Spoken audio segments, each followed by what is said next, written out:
السلام عليكم ورحمة الله وبركاته.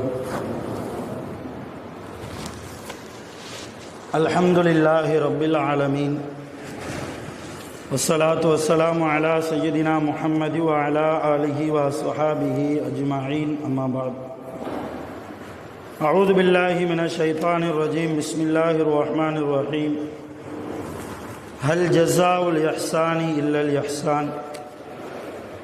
وقال نبينا محمد رسول الله صلى الله عليه وسلم البركة مع أكابركم أو كما قال عليه الصلاة والسلام. صدق الله مولانا العظيم وصدق رسوله النبي الكريم ونحن على ذلك من الشاهدين والشاكرين والحمد لله رب العالمين. எல்லா புகழும் அல்லாஹ் ஒருவனுக்கே உரித்தாக. அல்லாஹ்வின் சலாத்தும் சலாமும் ஈருலக சர்தார் முஹம்மது ரசூலுல்லாஹி ஸல்லல்லாஹு அலைஹி வஸல்லம் அவர்கள் மீதும், பாக்கியம் நிறைந்த அவர்களுடைய குடும்பத்தார்கள், சஹாபா பெருமக்கள், தாபிஈன்கள், தபா தாபிஈன்கள், நாதாக்கள், சுஹதாக்கள், சாலிஹீன்கள், நல்லவர்கள், நம் அனைவர்கள் மீதும் அல்லாஹுவின் சாந்தியும் சமாதானமும் கருணையும் ஈடேற்றமும் என்றென்றும் நின்று நலவற்றுமாக. ஆமீன். எல்லாம் வல்ல அல்லாஹ்வின் ரஹ்மத்தும் மேலான மக்ஃபிரத்தும் நம் அனைவர்கள் மீதும் முழுமையாக வந்து சேரட்டுமாக. ஆமீன். அருமையான ஜமாத்தார்களே, சங்கைக்குரிய சமுதாய பெருமக்களே, அல்லாஹ்வின் அருளால் பாக்கியமான ஜும்மாவில் அல்லாஹ்வின் கட்டளையை நிறைவேற்ற அமர்ந்திருக்கிறோம். அருமையானவர்களே, இஸ்லாம் என்பது உயர்ந்த நற்பண்புகளால் உருவாக்கப்பட்ட கட்டமைக்கப்பட்ட அழகான மார்க்கம். பொதுவாகவே இஸ்லாம் எல்லா காலங்களிலும் முஸ்லிம்கள் எப்படி வாழ வேண்டும் என்பதை மிக அழகான முறையில் கற்று தந்திருக்கிறது. மனித நேயத்தோடு, மிகப்பெரிய மாண்போடு ஒவ்வொரு முஸ்லிமும் சக மனிதர்களோடு வாழ வேண்டும் என்பதை இஸ்லாம் வலியுறுத்தி சொல்கிறது. அந்த அடிப்படையில் தான் நாமும் வாழ்ந்து கொண்டிருக்கிறோம். இந்த ஜும்மாவில் மனிதநேயம் என்று வருகிற போது, அதிலும் குறிப்பாக நற்பண்புகள் என்று யோசிக்கிற போது, இன்றைய வாலிபர்களிடத்தில் காணாமல் போன ஒரு விஷயம், பெரியவர்களை கண்டால் மதிப்பது, மரியாதை செய்வது, பெரியவர்களோடு கண்ணியமான வார்த்தைகளை பேசுவது, பெரியவர்களோடு ஒரு அழகான நடைமுறையை உருவாக்கி கொள்வது என்பது இஸ்லாமிய வாலிபர்களுக்கு சொந்தமான ஒரு காரியம். இந்த செயல் நிகழ்காலத்தில் உள்ள இஸ்லாமிய வாலிபர்களிடத்தில் நிறையவே காணாமல் போயிருக்கிறது என்பதை கண்கூடாக நாம் பார்த்து கொண்டிருக்கிறோம். பெரியவர்களுக்கு முன்னால் அவமரியாதையாக நடப்பது, பெரியவர்களுக்கு முன்னால் தடித்த வார்த்தைகளை பயன்படுத்துவது, பெரியவர்களுக்கு முன்னால் ஒழுக்கமில்லாமல் உட்காருவது, பெரியவர்களுக்கு முன்னால் அவர்கள் காதில் படுகிற அளவுக்கு வார்த்தைகளை வித்தியாசமாக விடுவது போன்ற காரியங்களை இன்றைய காலத்து இளைய தலைமுறை செய்து கொண்டிருக்கிறது. பெற்றோர்களாக இருக்கக்கூடிய நாம் இஸ்லாம் பெரியவர்கள் குறித்து என்ன பேசுகிறது என்பதை நம்முடைய பிள்ளைகளுக்கு சொல்லித்தர வேண்டும். நல்ல குணத்தில் மிக முக்கியமான குணம் பெரியவர்களை மதிக்கிற குணம். இன்றைக்கு நாம் பெரியவர்களை மதித்தால், நாம் பெரியவர்களாக ஆகிற போது நம்மை மதிப்பதற்கு 4 பேரை அல்லாஹ் உண்டாக்குவார். நாம் பெரியவர்களை மதிக்காமல் விட்டால், நாம் பெரியவர்களாக ஆகிற போது நம்மை மதிப்பதற்கு, நம்முடைய பேச்சுக்களை சிரம்தாழ்த்தி காது தாழ்த்தி கேட்பதற்கு ஒருவர் கூட இருக்காமல் ஆகிவிடுவார்கள். அல்லாஹ் அப்படி ஒரு சூழ்நிலையை உருவாக்கி விடுவான் என்கிற ஒரு செய்தியை நம்முடைய பிள்ளைகளுக்கு நாம் இந்த குணத்தை சிறு பிராயத்திலேயே கொடுக்க வேண்டும். ஹதீஸிலே பார்க்கிறோம், சையதுனா அம்ர் இப்னு அபஸா ரலியல்லாஹு தஆலா அன்ஹு அவர்கள் நபி ஸல்லல்லாஹு அலைஹி வஸல்லம் அவர்களிடத்தில் வந்து கேட்டார்கள், ஐயுல் ஈமானி அஃலல், அல்லாஹ்வின் தூதர் அவர்களை ஈமானிலேயே சிறந்தது எது என்று கேட்டபோது ரசூலுல்லாஹ் பதில் சொன்னார்கள், ஹுஸ்னுல் குலுக், அழகான குணம். ஈமானிலேயே சிறந்தது தொழுகை என்று ரசூலுல்லாஹ் சொல்லவில்லை அம்ர் இப்னு அபஸாவுக்கு. ஈமானிலேயே சிறந்தது தர்மம் கொடுப்பது என்று இந்த நேரத்தில் சொல்லவில்லை. ஈமானிலேயே சிறந்தது நோன்பு வைப்பது என்று இந்த கேள்விக்கு ரசூலுல்லாஹ் பதில் சொல்லல. அம்ர் இப்னு அபஸா ரலியல்லாஹு கேட்டபோது ஈமானில் சிறந்தது நல்ல குணம்.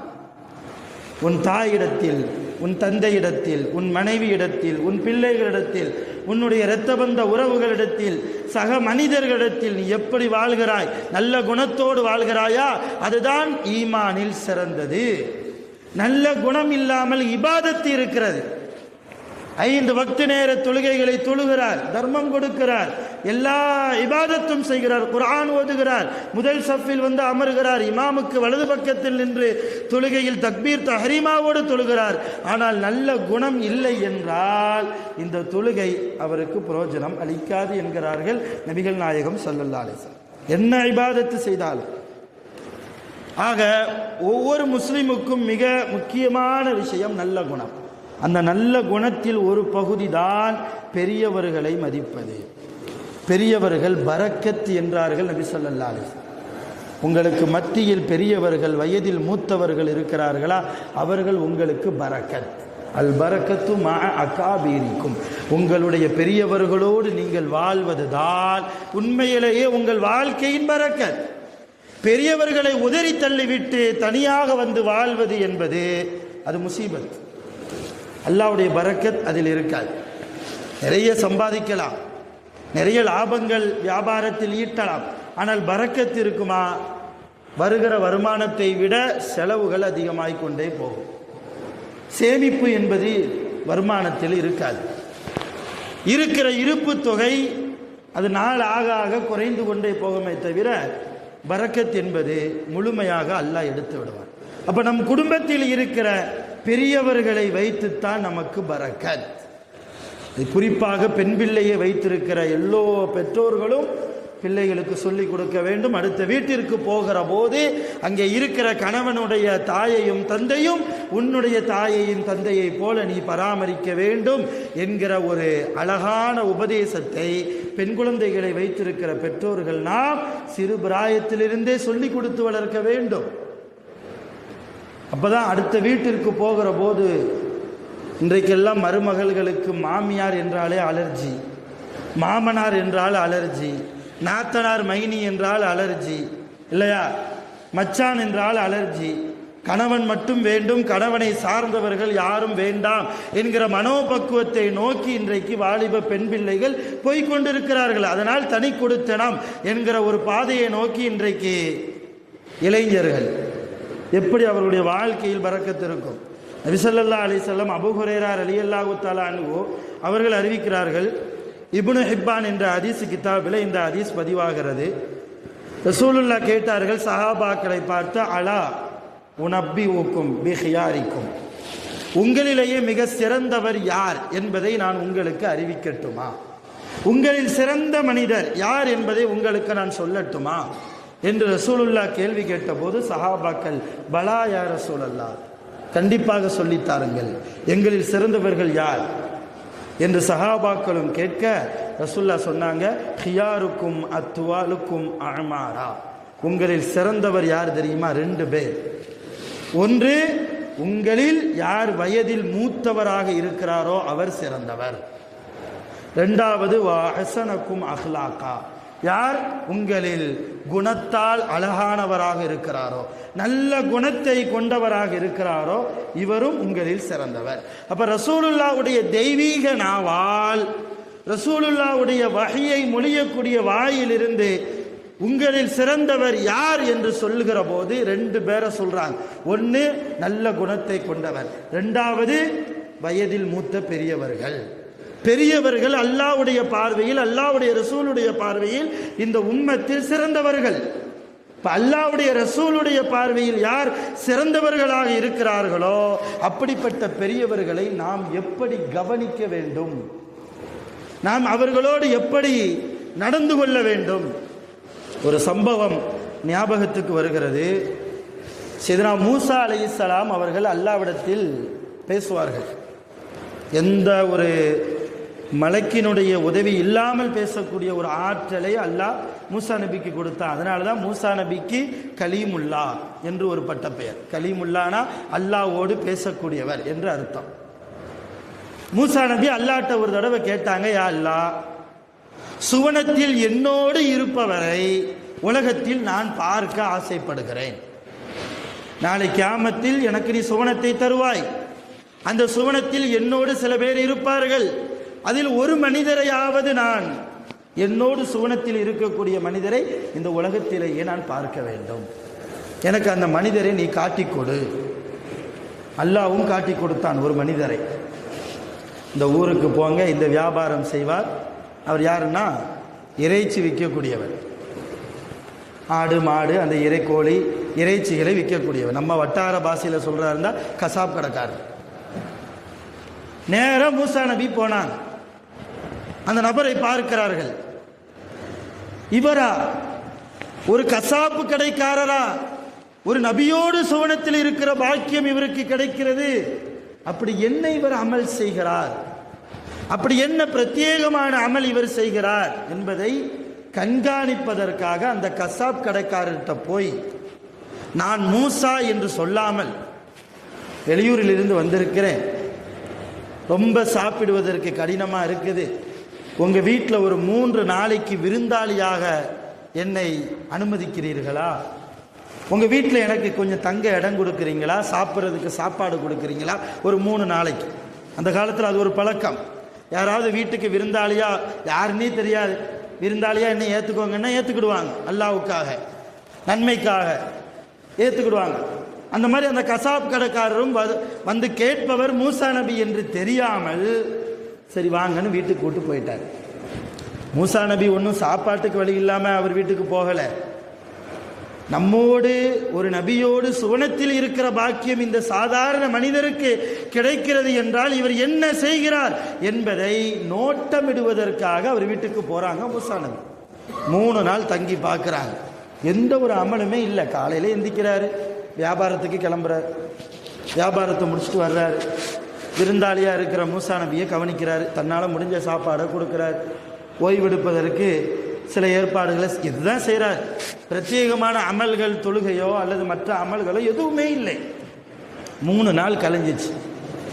4வது நாள் காலையில் மூசா நபி அந்த கசாப் கடைக்காரரிடத்தில் வந்து, என் அருமை சகோதரரே, நான் யார் தெரியுமா?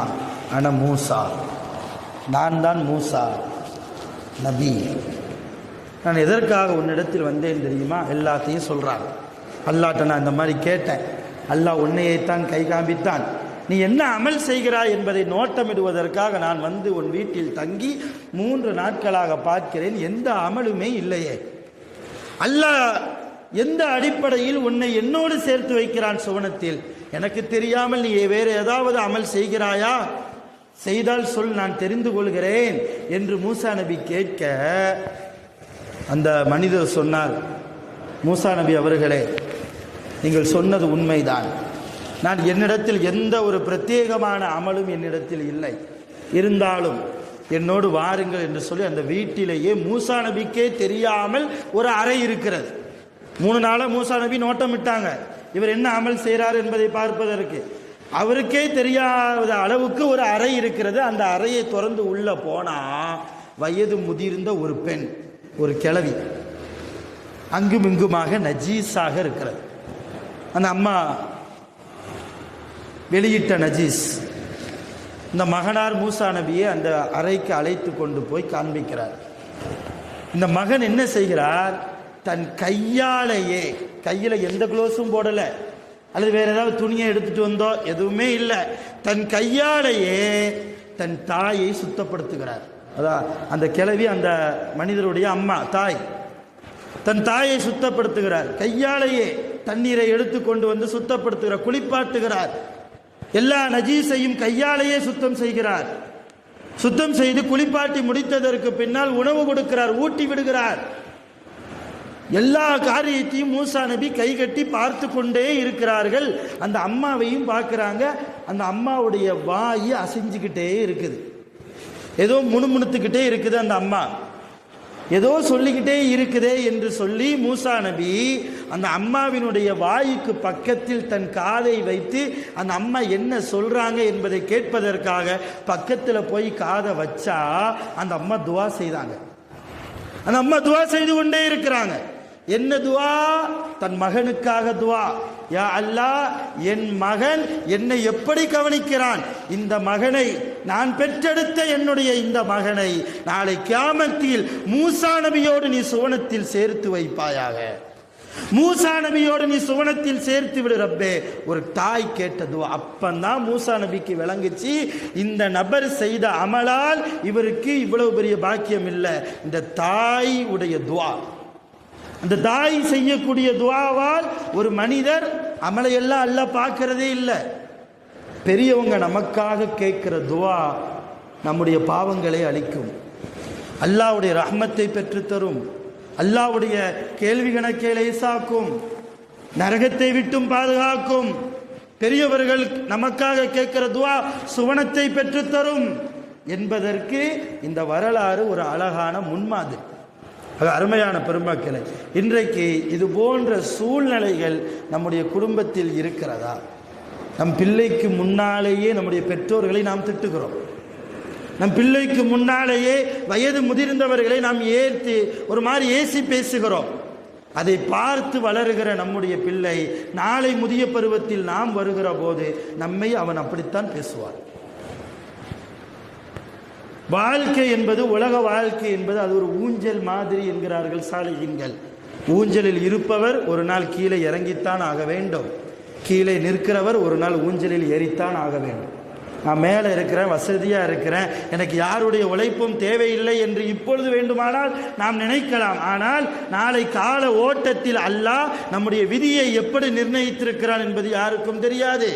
ஆண்டியாக இருப்பவர் அரசனாக ஆகலாம், அரசனாக இருப்பவன் ஆண்டியாக ஆகலாம். ஒரு நேரத்தில் போபவர் வருபவருக்கெல்லாம் தர்மம் கொடுத்து கொண்டிருந்தவர் காலம் அப்படியே மாறி இவர் நாலு பேருடைய கையை எதிர்பார்க்கிற சூழ்நிலையும் வரலாம்.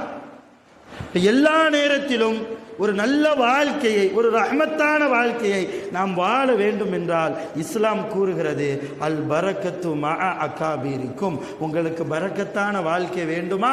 உங்கள் பெரியவர்களோடு நீங்கள் அனுசரித்து வாழுங்கள், உங்கள் பெரியவர்களை நீங்கள் மதித்து வாழுங்கள். அவர்களுக்கு கொடுக்க வேண்டிய கண்ணியம், அவர்களிடத்தில் எப்படி பேச வேண்டும், எப்படி நடக்க வேண்டும். ஒரு சமுதாய தலைவரா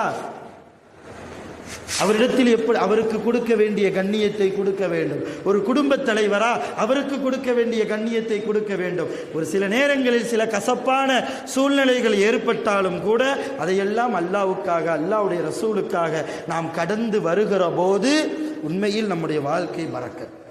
நம்முடைய நாவால் நம் வீட்டில் இருக்கக்கூடிய பெரியவர்களுடைய மனம் காயப்பட்டு விடக்கூடாது. நம்முடைய செயல்பாடுகளால் நம் வீட்டில் இருப்பவர்களுடைய பெரியவர்களுடைய மனம் காயப்பட்டு விடக்கூடாது என்பதில் அதிக கவனம் நம்முடைய பிள்ளைகளுக்கு நாம் சொல்லித்தர வேண்டும். அருமையான பெற்றோர்களை, ஜமாத்தார்கள், நிறைய ஹதீஸுகளை நாம் இப்படி பார்க்கிறோம். பெரியவர்களை அவமதிக்க கூடாது, பெரியவர்களை இழிவுபடுத்தினால் அவர்களை ரசூலுல்லாஹ் முனாஃபிக் என்கிறார்கள். யார் பெரியவர்களை உதாசீனப்படுத்துகிறார்களோ, அவமரியாதை செய்கிறார்களோ, பெரியவர்களை யார் இழிவுபடுத்துகிறார்களோ அவர்களை ரசூலுல்லாஹி ஸல்லல்லாஹு அலைஹி வஸல்லம் என்ன தொழுகையாளியாக இருந்தாலும் சரி முனாஃபிக் என்று பட்டம் சூட்டிவிட்டார்கள். அபு உமாமத்துல் பாஹிலி ரலியல்லாஹு தஆலா அன்ஹு அவர்கள் அறிவிக்கக்கூடிய ஒரு ஹதீஸ் தப்ரானி என்ற ஹதீஸ் கிதாபிலே பதிவு செய்யப்பட்டிருக்கிறார்.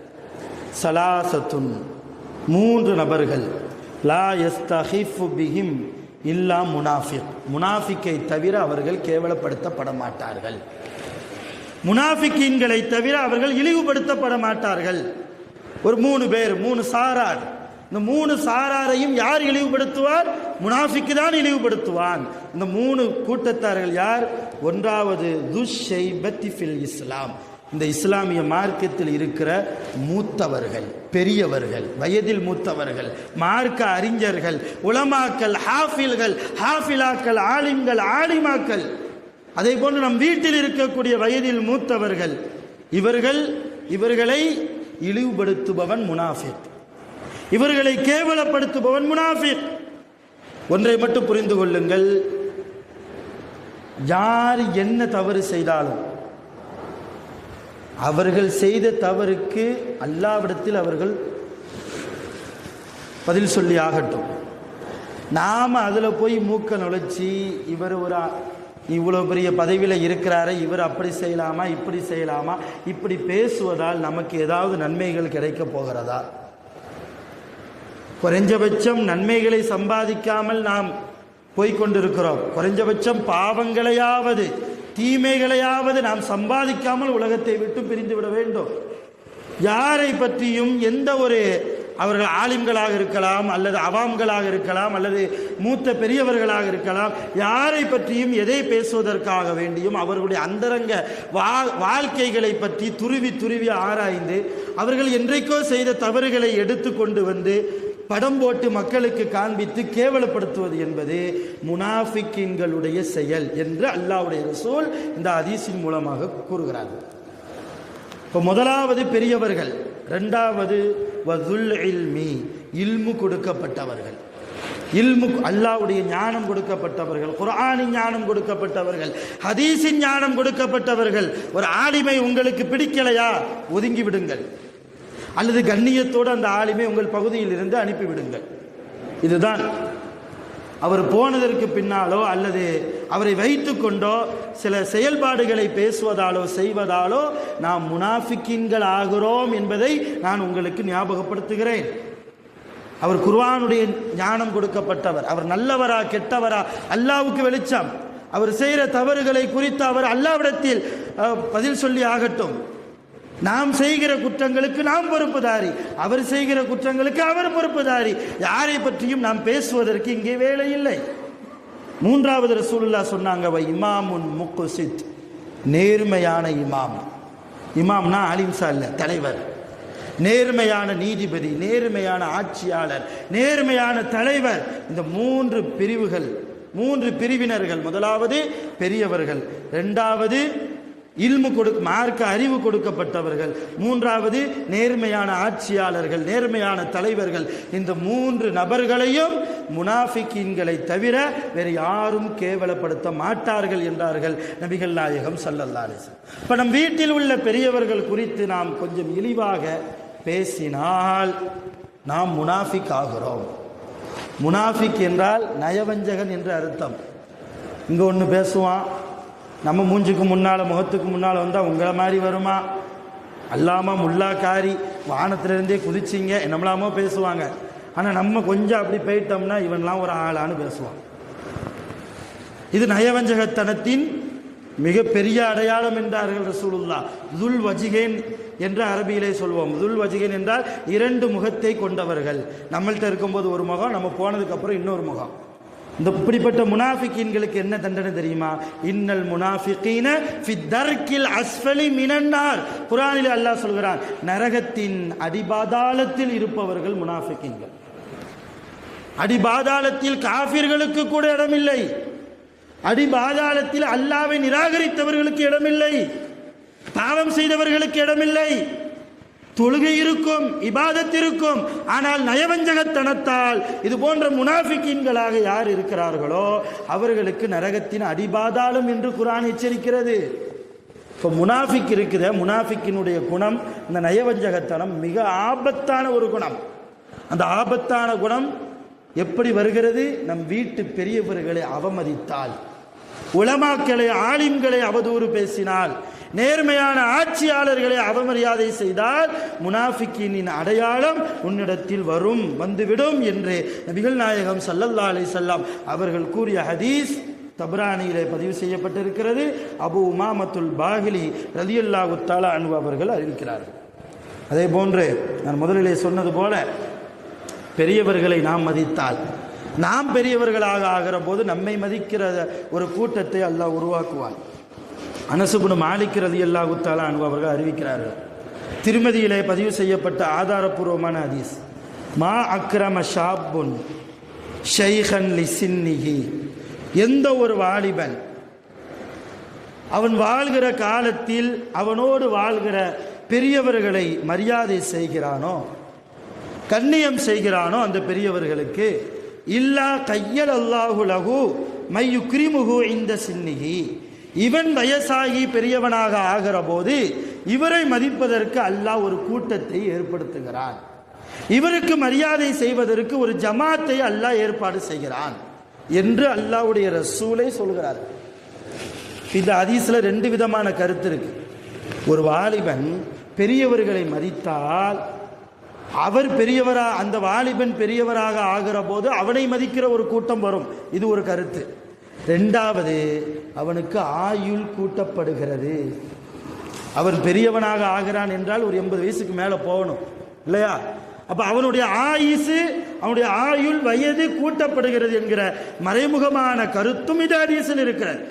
இப்போ அன்னைக்கு நிறைய வயசு வாழணும் என்று சொல்லி நிறைய ஆரோக்கியமான உணவுகளை சாப்பிடுகிறோம், ஆரோக்கியமற்ற உணவுகளை விட்டும் தவிர்ந்து இருக்க சொல்கிறோம். மருத்துவர்களை நாடினால் அதைத்தான் செய்யவும் சொல்கிறார்கள், வாக்கிங் போக சொல்கிறார்கள், உடற்பயிற்சி எடுக்க சொல்கிறார்கள் இல்லையா, சரியான நேரத்தில் தூங்கி எழச் சொல்கிறார்கள். இப்படிலாம் செஞ்சா கொஞ்சம் கூட வருடங்கள் உலகத்தில் வாழலாம். ஆனால் ஹதீஸ், அல்லாஹ்வுடைய ரசூல், மார்க்கம் என்ன சொல்கிறது? அதிகமான ஆயுசு வாழணுமா, உன்னோடு இருக்கிற பெரியவர்களை மதித்து வாழ். உன்னோடு இருக்கிற உன்னுடைய தாயை, வயது முதிர்ந்த உன்னுடைய பெற்றோர்களை, அல்லது உன்னுடைய உறவுக்காரர்கள் யாராவது உன் ஜமாத்தில் இருக்கக்கூடிய பெரியவர்களை நீ மதித்து மரியாதை கொடுத்து வாழ்ந்தால் உன்னுடைய ஆயுசு கூடும். இன்னைக்கு ஏதாவது ஒரு பெரியவர் சேட்டை செய்கிற ஒரு பையனை கூப்பிட்டு, அப்போ ஏன்ப்பா அப்படி செய்கிறேன்னா அவன் ஒரு மாதிரி முறைச்சிட்டு போகிறான் இல்லையா, மேலே எங்கேயும் பார்த்துட்டு தான் போவான். கொஞ்சம் பைக்கில் பைய போனா என்ன அப்படின்னா காது கேட்காத மாதிரி போவான். இப்போ மரியாதை கொடுக்காத சூழலில் பெரியவர்களுக்கு என்ன மாதிரி நாம் நடக்க வேண்டும் என்கிற விஷயம் தெரியாத வாலிபர்களாக இன்றைய காலத்து வாலிபர்கள் இருக்கிறார்கள். அதே அனஸ் இப்னு மாலிக் ரலியல்லாஹு அவங்களிடத்தில் ரசூலுல்லாஹ் ஒரு உபதேசம் செய்தார்கள். யா அனஸ், ஓ அனஸே, வக்கிரில் கபீர, பெரியவர்களை கண்டால் நீ மரியாதை செய், கண்ணியத்தோடு நடந்து கொள். வர்ஹமி ஸகீர, சிறியவர்களோடு நீ இரக்கம் காட்டி வாழ்ந்து கொள். சிறியவர்களிடத்தில் கடுகடுவென இருக்க வேண்டாம். பெரியவர்களுக்கு அவமரியாதையாக நீ நடக்க வேண்டாம். பெரியவர்களுக்கும் மரியாதை கொடு, சிறியவர்களுக்கும் நீ இரக்கம் காட்டி பாசம் காட்டி நன்றாக வாழ்ந்து கொள். அப்படி இருந்தால் துராஃபிக்னி ஃபில் ஜன்னா, என்னோடு நீ சுவனத்தில் இருப்பாய். பெரியவர்களோடு நல்ல முறையில் நடந்தால், சிறியவர்களோடு நல்ல முறையில் அன்பாக பாசமாக இரக்கமாக பரிவாக நடந்தால் எவ்வளவு பெரிய பாக்கியம்! ரசூலுல்லாஹி ஸல்லல்லாஹு அலைஹி வஸல்லம் அவர்களோடு சுவனத்தில் இருக்கிற பாக்கியம். அருமையான பெருமக்களை, இன்றைய கால சூழ்நிலையில் பேசுவதற்கு, நிகழ்காலத்தில் இஸ்லாமியர்கள் குறித்து வைக்கிற ஆர்ப்பாட்டங்கள், திட்டமிடுகிற திட்டங்கள், இவற்றையெல்லாம் பல ஜும்மாக்களில் பல ஆலிம்கள் பேசிக்கொண்டுதான் இருக்கிறார்கள். ஆனால் அதை விடவும் மேலாக முதல்ல நாம சரியாகணும். நம்ம சொத்துக்களை எல்லாம் அபகரிக்கிறான். வக்ஃபு என்று இஸ்லாமிய ஷரியத்தில் இருக்கிறது. வக்ஃபு என்றால் ஒரு தடவை அல்லாஹ்வுக்காக கொடுத்துட்டா அது அல்லாஹ்வுக்கு தான் சொந்தம். ஒரு ஆள் ஒரு நிலத்தை கொடுக்கிறார் அல்லாஹ்வுக்காக என்றால் எத்தனை வருஷம் ஆனாலும் இந்த நிலம் என் பாட்டனார் கொடுத்தது என்று கூட அவர் சொல்லக்கூடாது. அவர் அல்லாஹ்வுக்காக கொடுத்தாரா, அது அல்லாஹ்வுக்காகத்தான். எத்தனை திட்டங்கள் தீட்டி இது போன்ற வக்ஃபு சொத்துக்களை முடக்கினாலும் அது அல்லாஹ்வுக்கு உரித்தானது தான். இது போன்ற திட்டங்கள் இன்றைக்கு இஸ்லாமியர்களுடைய வளர்ச்சியை குறைப்பதற்காக, இஸ்லாமியர்களை ஒரேடியாக அவர்களை அடக்க வேண்டும் என்பதற்காக தொடர்ந்து மத்திய அரசால் ஒவ்வொரு சட்டங்களாக கொண்டு வந்து கொண்டே இருக்கிறார்கள். ஆரம்ப காலகட்டத்தில் பார்த்தால் முத்தலாக்கு கூடாது என்கிற ஒரு சட்டம், அடுத்து பொது சிவில் சட்டம், அடுத்து சிஏஏ, என்ஆர்சி, இப்பொழுது பார்த்தால் வக்ஃபு திருத்த சட்ட மசோதா 2024. இந்த சட்ட மசோதாவை அமலுக்கும் கொண்டு வந்து விட்டார்கள். நாமும் இன்ஷா அல்லாஹ் தமிழ்நாடு முழுக்க தமிழ்நாடு ஜமாத்துல் உலமா சபையின் சார்பாக ஒரே நாளில் தமிழகம் முழுக்க பல்வேறு இடங்களில் கண்டன குரலை எழுப்ப இருக்கிறோம். வரக்கூடிய ஞாயிற்றுக்கிழமை நடக்க இருக்கிறது. இது ஒரு பக்கம் இருந்தாலும் கண்டன குரலை எழுப்பினால் மட்டும் போதுமா என்றால், அருமையான பெருமக்களே, இஸ்லாம் நம்மை எப்படி வாழ சொல்லி இருக்கிறதோ அதன்படி முதலில் நாம் வாழ வேண்டும். நாம இஸ்லாம் என்கிற வட்டத்தை விட்டும் தாண்டியதற்கு பின்னால் இஸ்லாத்தை எதிர்ப்பவர்களை குறை கூறி எந்த ஒரு ஃபாயிதாவும் கிடையாது, எந்த ஒரு பிரயோஜனமும் கிடையாது. நாமே இஸ்லாமை மதிப்பதில்லை, நாமே தொழுகைக்கு வருவதில்லை. ஒரு ரமலானில் இஷாவுக்கு வந்தவர்களுடைய எண்ணிக்கை எத்தனை, இப்பொழுது இஷாவுக்கு வருபவர்களுடைய எண்ணிக்கை எத்தனை? ஒரு கடந்த ரமலான் மாதத்தில் ஃபஜ்ருக்கு வந்தவர்களுடைய எண்ணிக்கை எத்தனை, இன்றைக்கு ஃபஜ்ருக்கு வந்தவர்களுடைய எண்ணிக்கை எத்தனை? கடந்த ரமலானில் ஒரு ஜும்மாவுக்கு வந்தவர்களுடைய எண்ணிக்கை எத்தனை, இப்பொழுது இங்கே இருக்கக்கூடிய உங்களுடைய எண்ணிக்கை எத்தனை?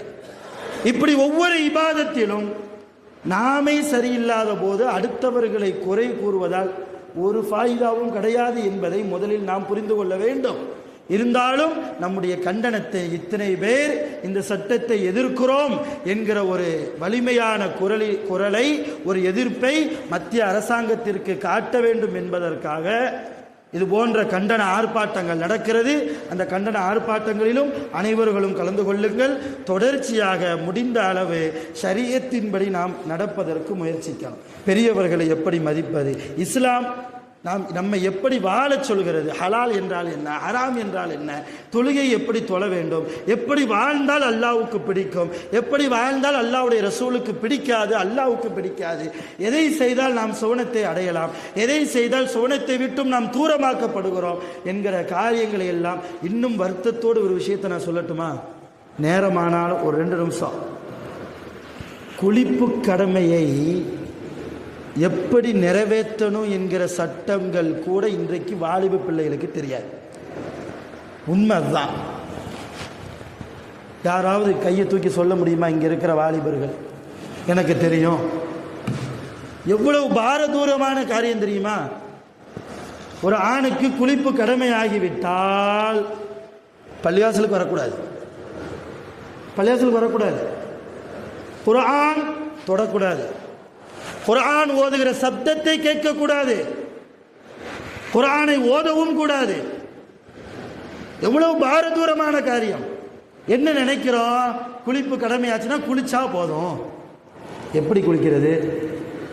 எப்படி குளித்தால் அந்த கடமை நிறைவேறும்? எந்த வாலிபருக்காவது இந்த ஒக்கூரிலே தெரியுமா? எத்தனை 15 வயதிற்கும் மேற்பட்ட வாலிபர்கள் இருக்கிறார்கள். பெரியவர்கள் அதில் நாம் கவனம் செலுத்தி இருக்கிறோமா?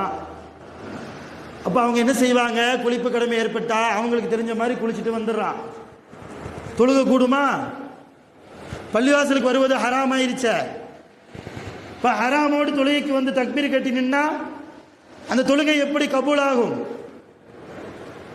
ஏதாவது இபாதத் செய்தால் குர்ஆன் எடுத்து ஓதுவானே, நன்மையை விட தீமை தானே, பாவங்கள் தானே கிடைக்கும்.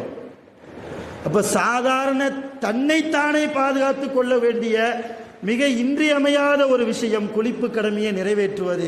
இது கூட இன்றைக்கு ஆண்களுக்கு, குறிப்பாக வாலிபர்களுக்கு தெரியாத சூழ்நிலையில் தான் இன்றைக்கு வாலிபர்களை நாம் உருவாக்கி கொண்டிருக்கிறோம். இதில் ஜமாத் மிக முக்கியமான கவனம் எடுக்க வேண்டும். கூடுமான வரைக்கும் ஷரியத்தை தெரிந்து வாழ்வோம். வல்ல ரஹ்மான் நம் அனைவர்களையும் ஷரியத்தின்படி வாழ்வதற்கு அருள் செய்வானாக. வ ஆகிரு தஅவானா அனில் ஹம்துலில்லாஹி ரப்பில் ஆலமீன். அஸ்ஸலாமு அலைக்கும் வரஹ்மத்துல்லாஹ்.